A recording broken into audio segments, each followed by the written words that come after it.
All right, everybody, welcome to Math with Grace. Today we're going to be working through Pre-Algebra, Book 805, Lessons 6 through 9. Lesson 6 begins on page 23, and it's all about graphing linear equations on a coordinate plane. Now, we've learned to graph linear equations by making a table of values, okay? It looks like this. The table of values can include negative numbers as well as positive. Negative numbers can also be graphed on our coordinate plane. So, sliding up here, okay, they are graphing these two different equations, this equation and this equation, on the same coordinate plane, okay? So, they solved for y here. We have negative 3x minus 1 equals y. Then they chose their numbers for x, and they substituted that into their equation. So when x was 0, negative 3 times 0 is 0, minus 1 equals y. So y equals a negative 1. When x is 2, they substituted a 2 in here. Negative 3 times 2 is negative 6, minus 1 is negative 7. Okay, and so on. They did that for both equations. Now, this one they have solved for y as well. 2x minus 6 equals y, and they did the exact same thing. They simply substituted in their choices here for x to solve for y. Now, when plotting them, this solvation here is their coordinate point. So one coordinate point for this line was at 0, negative 1. So if we go to 0, negative 1, there's a dot, okay? That's the dot for that line. Then they went to 2, negative 7. So positive 2, negative 7. Then they put another dot. Then they went to negative 2, 5. So negative 2, positive 5. Remember, we always do our x first, then our y, okay? X left to right, y up and down. They put their 3 lines, got out their handy-dandy ruler, and connected the dots. They plotted the 3 points for the other line as well. And then what they want you to notice is that the lines intersect at the point positive 1, negative 4. Okay, that's their point of intersection. Let's turn the page and look at some of these problems. So if you look at page 24, lesson 6 of your book, you'll see problem 1 and problem 2. The graph is in your book, real nice. They've already got your table set up for you. I've done the problem in my book already, so I just decided to rewrite it here on a piece of graph paper. But we're going to work through it just the same. Here we have x over 2, or x divided by 2, minus 4 equals y. Now, for each of the x's that they gave us in our table, we're going to substitute in one at a time and solve for y. So we'll do the first one here. 0 divided by 2 minus 4 equals y. Well, 0 divided by 2 is 0, so negative 4 equals y. So when x is 0, y is negative 4. Okay? And sometimes I like to do this just so they are tied together. Now let's put in a 4. 4 divided by 2 minus 4 equals y. Well, what is 4 divided by 2? How many 2's are in 4? Well, there are 2 2's in 4, right? So 2 minus 4 equals y. 2 minus 4 is a negative 2. I'm not going to take up more space by rewriting that, but you could put equals negative 2, right? So when x is a positive 4, y is a negative 2. Now let's do the last problem, negative 4. So I've got negative 4 over 2 minus 4 equals y. Well, a negative 4 over 2 is going to be a negative 2 minus 4 equals y. Negative 2 minus 4, we're going down even farther, so that's negative 6. So when x is negative 4, y is a negative 6. Now let's plot these points. We'll do one line at a time, one equation at a time of plotting our points. So our first coordinate point was at 0, -4. So we always plot our x first. So if our x is 0, we're not going anywhere. We're not moving left or right. But we are plotting this -4, which negative means down, right? Negative, either if we have a negative, we're either going down or we're going to the left. Here, since it's a y, it means we're going down. So we start at 0 and we go down 4. 1, 2, 3, 4. Okay, that's our first point of this line. The next coordinate point is at 4, -2. So now we have an x that is 4, so it's positive, so we're going to go to the right. 1, 2, 3, 4. And then we have y is -2, so we go down again, 1, 2. We put a dot there. And then our next point is -4, -6. This time, because we have a negative x, we're going to go to the left. 1, 2, 3, 4. And then down 6. 1, 2, 3, 4, 5, 6. We've plotted all 3 of our points. We can grab our ruler and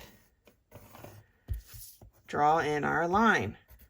Okay, now what I like to do when I'm graphing more than one line on a coordinate plane, sometimes you'll see in the book that they will write the equation on the line. I would just like to draw an arrow. Okay, so that is my number 1 line that I plotted. Now let's look at number 2. Number 2 is -x plus 5 equals y. They've given us our table points that they want us to use, so let's go ahead and substitute those in. The first one is 0, so -0 plus 5 equals y. Well, -0 is nothing, so y equals 5. When x is 0, y equals 5. Y is 5. Let's do the next point, which is a 2. So don't forget your negative sign. It's there. It has to stay there. So I've got -2 plus 5 equals y. Therefore, -2 plus 5 is 3, right? So when x is 2, y is 3. Let's do the last point, which is a 4. So I've got -4 plus 5 equals y. Well, -4 plus 5 is 1, okay? So when x is 4, y is 1. Now let's graph this set of points, okay? Our first point, again, starts at x being 0. It's a favorite amongst doing this work, right? Because it's easy. When it gets to the point where you choose your own x's, 0 is a great one because you immediately cancel out a whole term, right? Anything times 0 or anything equaling 0 is just gone. So that's a good one to start with. So when x is 0 in this case, y was 5. So we're going to go up a positive 5. 1, 2, 3, 4, 5. Okay, there is where it crosses our y-axis. That's our y-intercept point. The next point was 2, 3. So we're going to go positive 2x, positive 3y. Made a little mark on accident. Okay, and our final point was positive 4, positive 1. So I'm going to go over 4, 1, 2, 3, 4, and up 1. Getting out my ruler, it blends in with my counter, but here it is. And drawing our line. Now, if you drew your line well, or even partially well, you'll notice that they intersect, okay? They have a common solution, these two lines. And that common solution, and we like to label it on the graph, the common solution is 1, 2, 3, 4, 5, 6. So positive 6x, negative 1y. That's where they cross each other right here, okay? Is at positive 6, negative 1. That is their common solution. We like to label those when our lines intersect. And you can just label it just like that on your graph, on your coordinate plane, okay? Both of these lines share that one point. But other than that, they have their own thing, right? So this is how we're going to do graphing with our table, okay? We're going to choose, or they're going to provide for us, 3 choices for x, and we're going to take each of those numbers one at a time and substitute it back into the formula, solving for y. Okay, now it's easiest to actually have solved the equation for y. They did it for us this time, but it's not always going to be that way. Sometimes we're going to have to solve for y first and then substitute in the numbers from our table. Okay, substitute them in one at a time, solving for y each time, plot them, draw your lines. Great job. All right, the next lesson is lesson 7. It starts on page 27, and it's all about scientific notation. And I'm just going to read a little bit from this paragraph, and then we'll turn the page. So it says that scientists and others must often work with very large or very small numbers. Expressing such numbers in scientific notation makes them easier to work with, okay? Expressing long numbers in scientific notation also makes it easier to comprehend and compare the size of large numbers in astronomy and other sciences. So if we had this teeny tiny number, right, there's a decimal here. So this is a super duper duper small number. It's easier for scientists to write it in scientific notation, which I know you guys have been in enough science classes that you maybe have worked with scientific notation before. But it's easier for them to work with scientific notation, and it's easier to be able to compare numbers when you're not having to sit here counting up all the zeros every time. All right, let's turn the page and see how this is done. So looking at the top of page 28, it says, follow these steps, okay, to change the number from scientific notation to a standard form. So if in the exponent, so now we're talking about a number that's already in scientific notation. If the exponent is positive, you will move the decimal point that many places to the right. Okay, remember, positive goes to the right.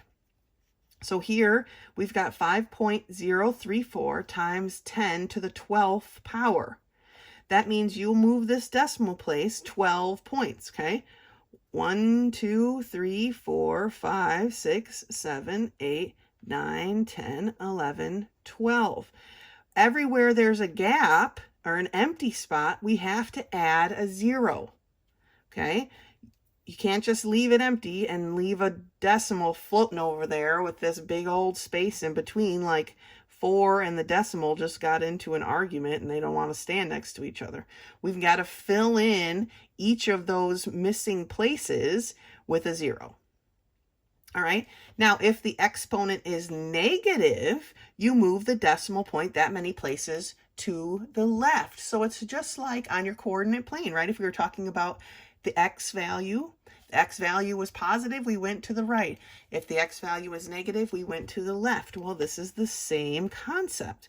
So here we have 3.007 times 10 to the 8th power. Or sorry, negative 8th power. So we're going to move our decimal negative 8 points this to the left, okay? So we start here and we went 1, 2, 3, 4, 5, 6, 7, 8. I like to do the little swoopies because then I can fill in my zeros, all right?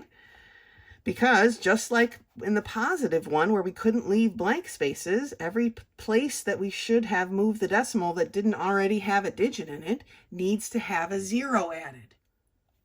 So that's how you move from scientific notation to standard form. Now, if we're going to standard form into scientific notation, okay, there's a few steps for that. It wants you to move. This step is important. I mean, they're all important, but you're going to be moving the decimal point over until there's only one non-zero number left. Okay, so if you have this number here, what is this? Thousands, millions, 9,823,000 is the number. You're going to move your decimal, it's right here, over until there's only one number left to the left of it. So that's 1, 2, 3, 4, 5, 6, 7, 8, 9. Okay, we moved our decimal place 9 places. Now, we have to mark that down. So we mark it, and how we mark it is 10 to the 9th. Okay, that's keeping record of how many places we moved our decimal. Now we need to rewrite our number, getting rid of all the zeros that didn't matter. These were all placeholder zeros. None of these zeros matter anymore, so we can cancel them off, okay? So we're left with 9.823 times that 10 to the 9th power. It's a positive 9 because this was a big number, okay? Big numbers give us positive 9s. Now this number is a very tiny number. So when we're moving the decimal here, we are actually creating a negative, okay? Because we're taking a tiny number and we're actually making it bigger. Technically, here we took a big number and made it smaller. It's still the same because we're timesing it by 10 to the 9th, but this portion is smaller, right? Here we're taking a super tiny number and we're making it bigger, but we need to be careful with our zeros on this one. So we're moving our decimal place 1, 2, 3, 4, 5 places. But because we moved from the left of the numbers to the right, we're making a tiny number slightly larger, right? Or at least it looks larger. It's a negative. So it's 10 to the -5th power. Okay. And we can cancel off these zeros that are in the front, but we cannot cancel this 0 in the middle. That 0 in the middle has value. And so we have 4.01 times 10 to the -5th power. Now we can use the rules we just learned up here and transfer it back into its standard form. But if we're using things in science, it's always nice to have scientific notation. So let's take a look at some of these problems. All right, so let's take a look at number 1, and it asks us to change the following numbers to standard notation, or they just want to know what the regular number looks like. Okay, this is scientific notation.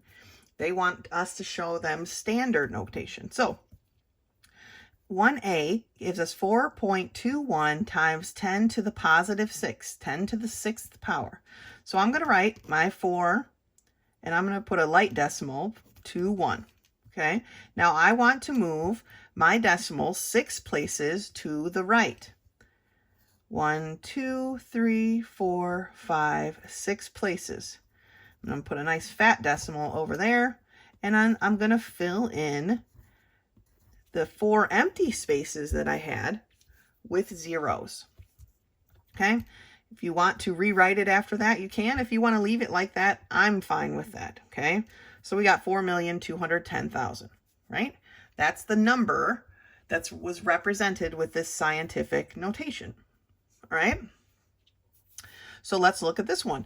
9.04 times 10 to the -4th. Okay, this time we're making the number small. And we're doing that by moving our decimal 4 places to the left. 1, 2, 3, 4. Put a fat decimal there. 0, 0, 0.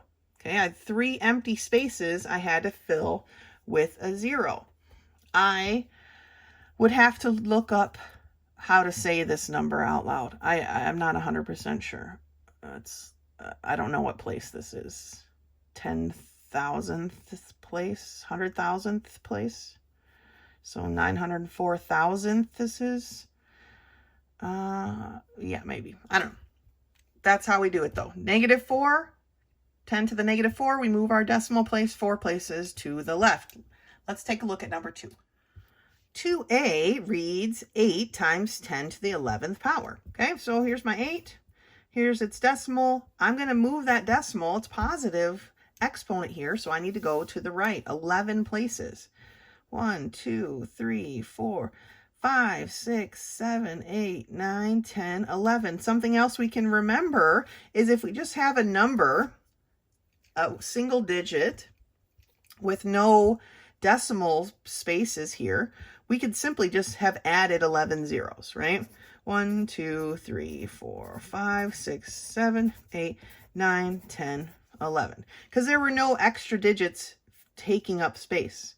Okay, because this was 10 to the 6th, right? But we only added 4 zeros because these two digits took up 2 of those places.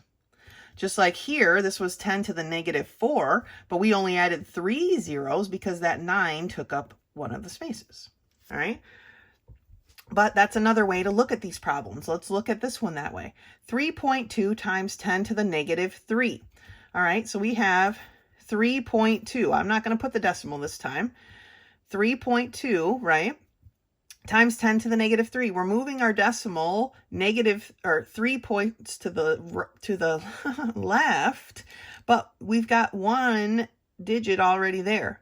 So technically, we only need to add 2 zeros and then our decimal.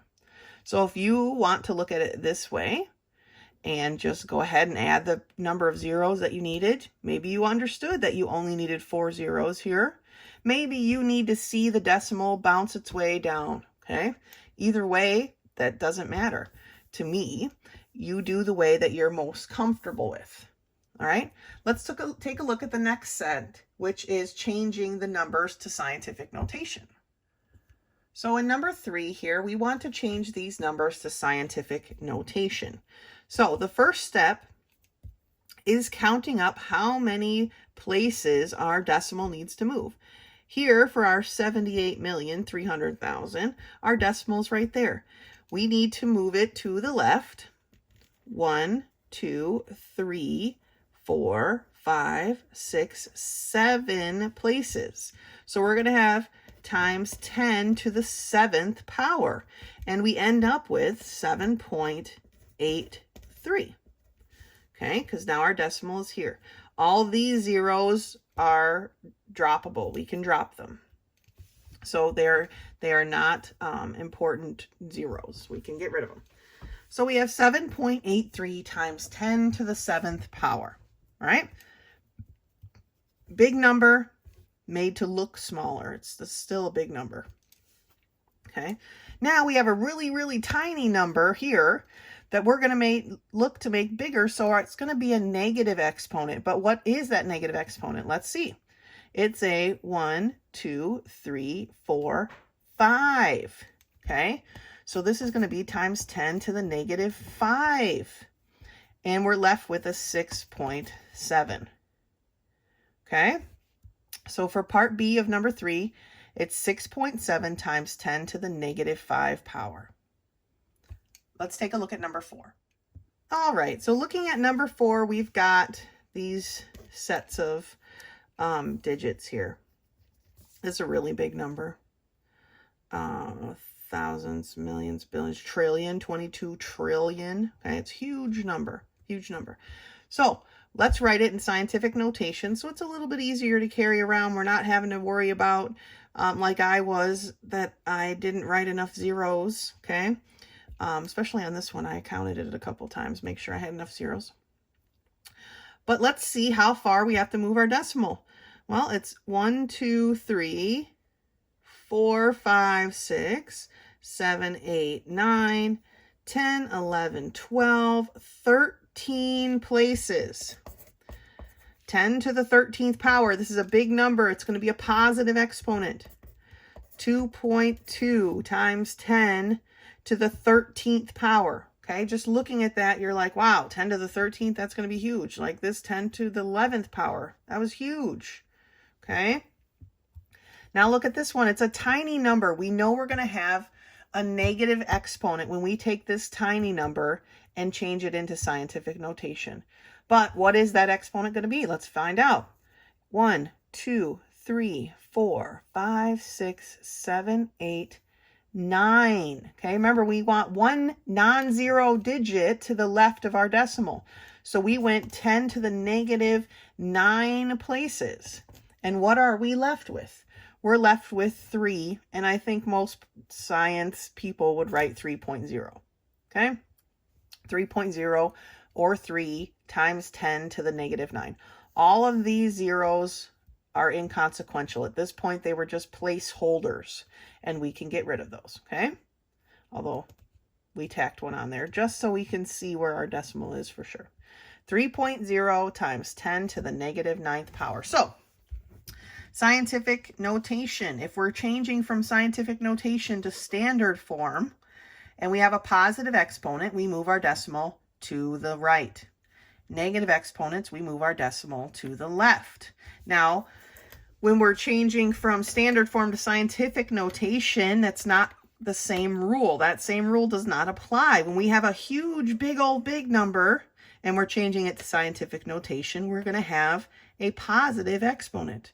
When we have a teeny tiny number, and we're changing it to scientific notation, it's going to have a negative exponent, okay?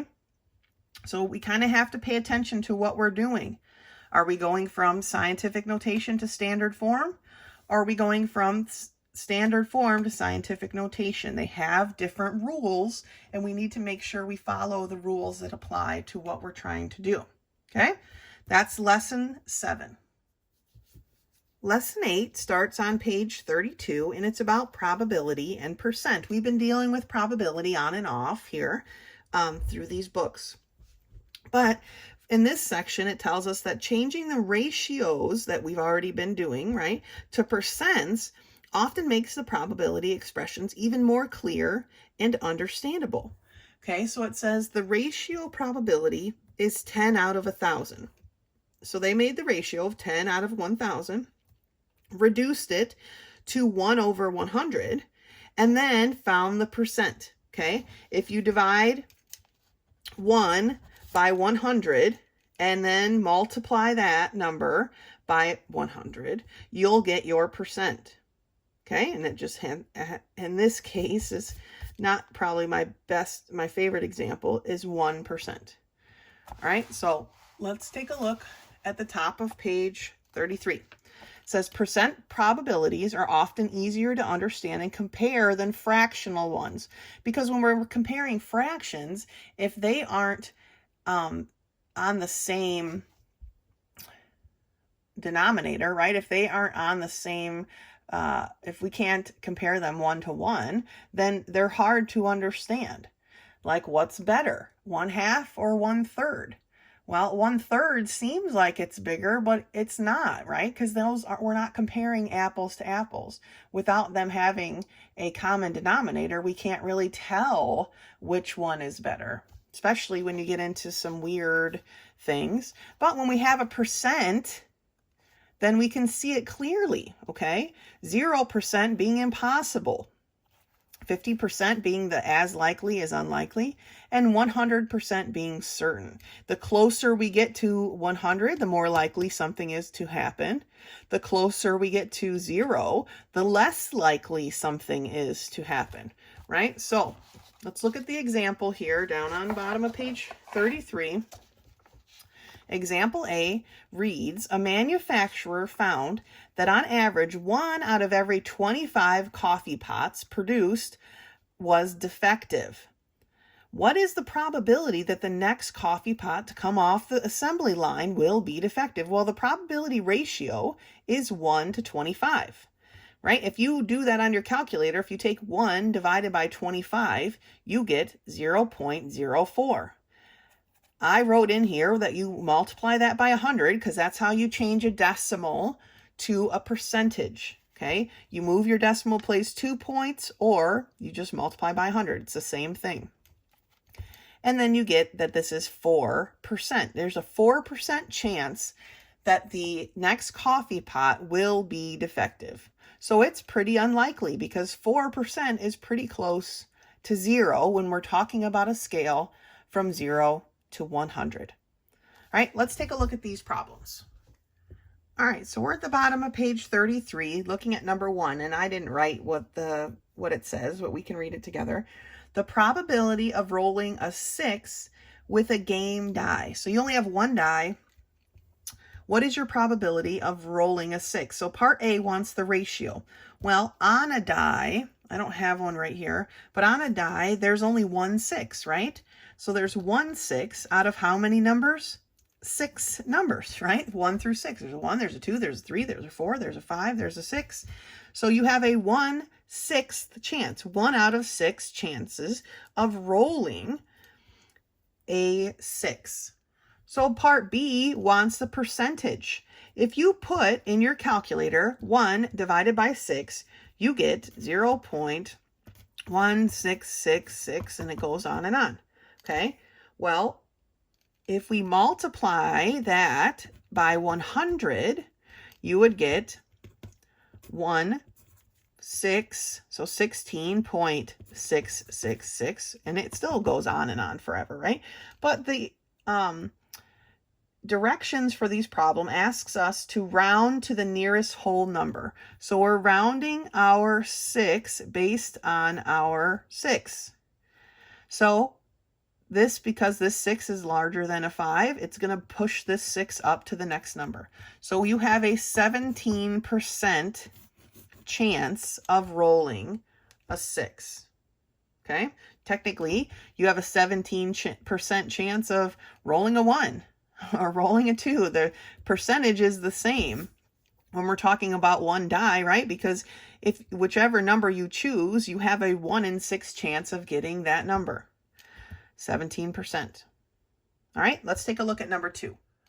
Now for number 2, it's slightly different. The probability they want to know of rolling an even number on that same die. Well, how many even numbers we have, right? We had 6 numbers. We have 1, 2, 3, 4, 5, 6. 2 is an even number. 4 is an even number. 6 is an even number. So 3 of the 6 numbers were even for the ratio, right? Well, how do we reduce that? Because we can, and that reduces to 1/2. You've got a half of a chance of rolling an even number. Well, how do we write 1/2 as a decimal? We shouldn't have to put that one in our calculator. It's 0.5, right? 0.5, because we're trying to change it into a percentage, we times that by 100, or you move your decimal place 2 places, filling in our spot.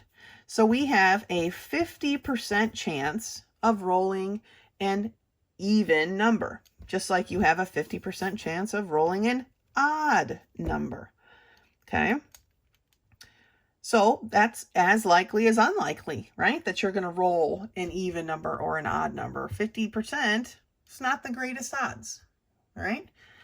Anything over 50%, you start getting closer to 100, the more likely something is to happen. All right, so when we're figuring out our probability percentages, we take our ratio, we divide the numerator by the denominator, and we get a decimal. Times that decimal by 100 gives us our percent. Now, they wanted us to round to the nearest whole percent here, so we did. In this case, we didn't have to, right? Our decimal was 0.5. We times that by 100 and got 50. So we didn't have to round that one at all. Sometimes you will, sometimes you won't. Follow the directions, because sometimes it might want 1 decimal place. All right, but that's solving for probability percent.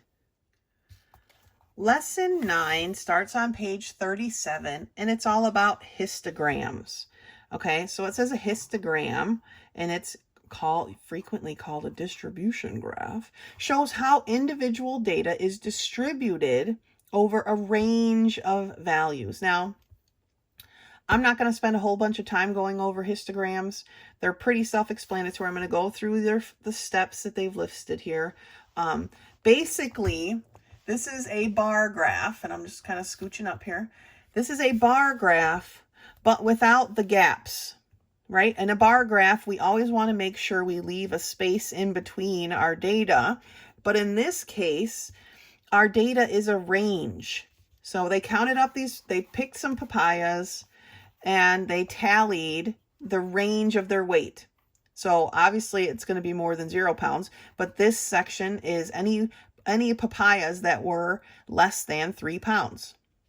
Here, this tally was for papayas more than 3 but less than 6. Here, 6 to 9, 9 to 12, 12 to 15. They tallied them up. Then they changed the tally over here to what they're calling a strip chart. Okay. They still, though, are dealing with a range. It isn't that there were 11 papayas that weighed 3 pounds. There were 11 papayas that were in the range of 0 pounds to 3 pounds. So there could have been a couple of 1 pound papayas in there. So that's why there are no gaps, because when we have our 0 to 3 here, that's what that means. Here's our pounds. From 0 to 3 pounds, there were 11 papayas. Then from 3, because we're using the 3 again in the second measurement, so we do not leave a space. That's basically the difference here between a histogram and a bar graph. So like I said, I'm going to walk you through these steps real quick, but I'm not actually going to do one with you because these, I know you can do these, okay? So here's our strip chart. It says use the same basic format as a vertical bar graph, but do not leave spaces between your bars. Okay, I think we've covered that. Start the vertical scale at 0 and show the number of items within the range. Okay, what is the most amount of items that they collected in one of these groups? It's 22, right? So we want to make sure we go a little bit higher than 22, and they did. They went to 25. So they started at 0 and they broke it into 5s. 5, 10, 15, 20, 25.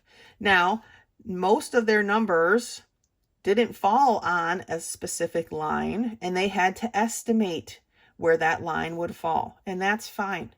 Okay, just do your best to estimate. Now, give an appropriate label for the horizontal scale, which indicates the range division. So pounds, because that's how they collected these papayas, by the pound, right?